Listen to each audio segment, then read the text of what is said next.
Guys, pansinin nyo.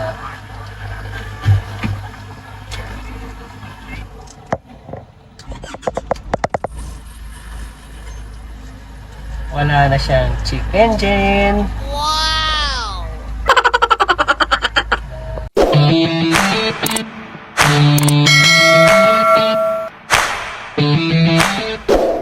Good day guys! This is Unos Vlog. Sa matagal-tagal tayong nawala, halos isang linggo mahigit. At ngayon ay nagbabalik tayo. Biyahe kay Lalamove. So, ang plano ko sana ay kumuha ng booking at maiwasang makansilan. Ang kaso, first booking pala, cancel na. So, tinawagan ko si client. Nakakuha ko ng booking, tinawagan ko si client, papunta na kami. At sabi niya sa akin, na-pick up na daw yung item at ika-cancel niya na daw yung booking. Wow! So ito yung booking. Pasig to Makati lang sana. Kaya lang, ganun talaga.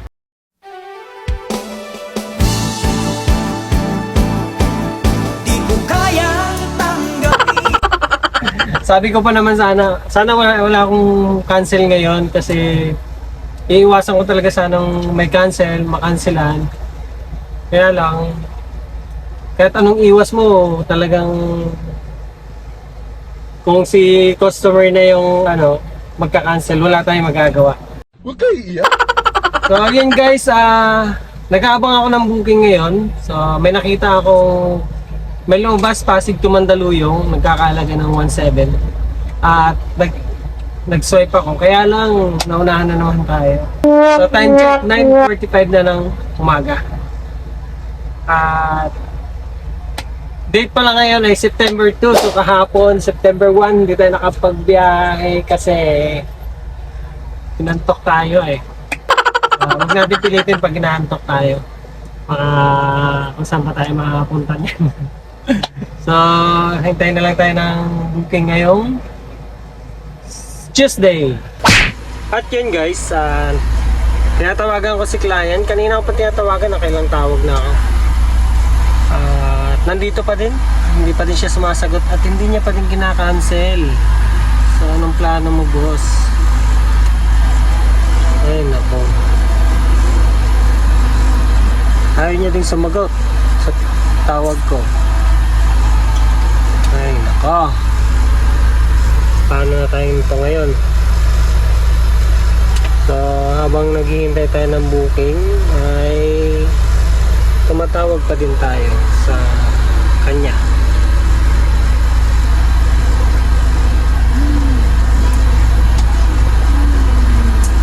So, it's a Bermans. Ang sabi ay gaganda daw ang booking. So, let's see. Wala pa naman ako nakikita ang maayos-ayos na booking. Sabagay, kakapasok lang naman. So yun guys, nandito pa din tayo sa may tapat ng bahay namin. At hanggang ngayon, wala pa din ako nakukuha ang booking. Sa time check, 9:15 na ng umaga. At yung booking kanina na nakuha ko ay tinatawagan ko at ayaw talaga mag-cancel. Binlock pa nga ako. So ngayon, nagpa-help na ako kay Lalamove. At mabuti at mabilis siya sumagot ngayon. So nag-hi hello pa lang ako. Alam niya na daw yung naintindihan niya na daw ang sitwasyon ko. So at na-cancel niya na nga yung booking ko. So yun guys, yun lang. Update ko kayo kung may makuha akong first booking natin ngayong September 2. Let's go! One eternity later. So yun guys, time check 2 PM at wala pa din akong nakakuha ang booking. So hindi magandang pasimula ito.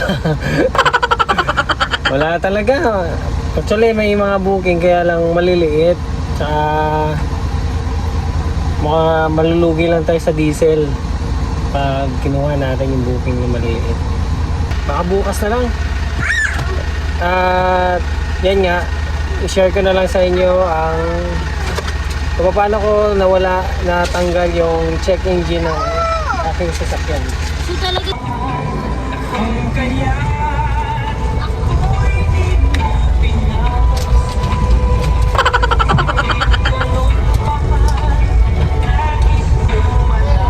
Kita ko yung sorry.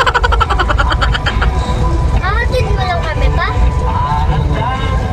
Hahatid lang yung traffic ikaw.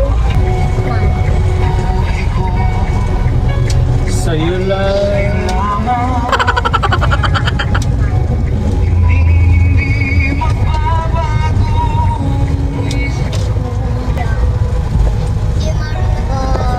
Dumi ng...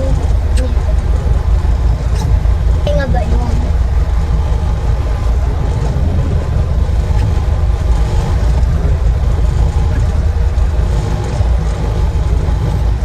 Chichicharas na kami.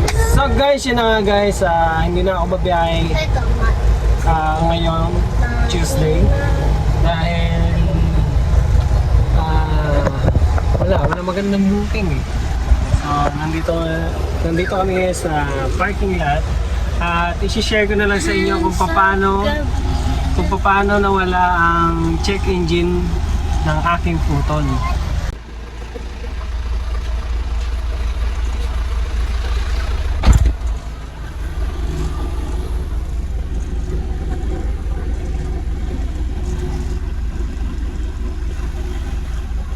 So baka bukas makabawi tayo, Wednesday.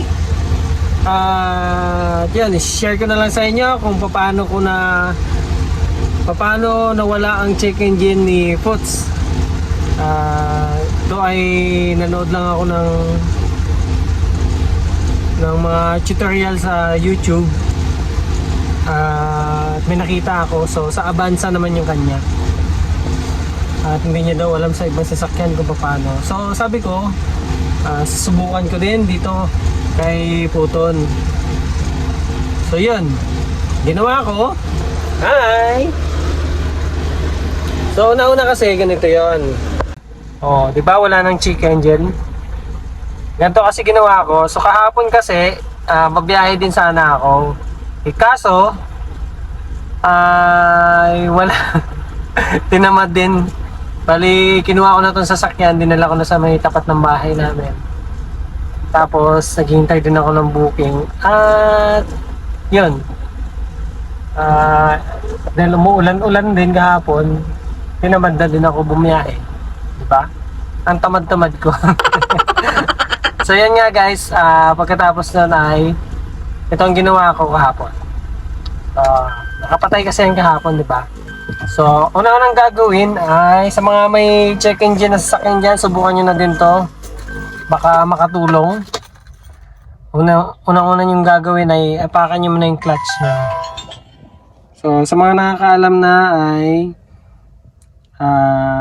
pass na kayo dito. Kasi sa akin, sinubukan ko lang naman to eh. Apakan nyo muna yung clutch nyo, then ipasak nyo yung susi. Pasak talaga, no? Ayan, pasak nyo yung susi. Then, saka nyo i-start. So, yan. Ganyan. So, sa akin kahapon, dahil may check engine pa siya kahapon, pagka unang subo ko, nag-blink muna yung, yung ilaw niya dito. Saka nawala. So, natuwa na agad ako doon kasi nawala nga. Wow.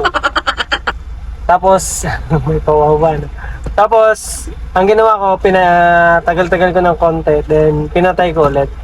Tapos, sinubukan ko na ulit. Pangalawang subo ko, yun, nawala na talaga siya. So, ganito na siya. At yun. Buti na lang napanood ko yung video na yun. Tsaka, okay na siya. I think okay na siya. Kaya lang, may usapan pa din kami ng kasa na may papalitan sila sa ilalim. Mawala man yung check engine or nandyan pa siya, may papalitan talaga sila sa ilalim. So, yun lang guys. So, yun lang guys. Hanggang dito lang ang aking vlog for today's video. At ayun naman sila. Susundo na ako. So, baka bukas makabawi tayo ng biyahe. May exam kasi mga bata ngayon, kaya Hindi din maano.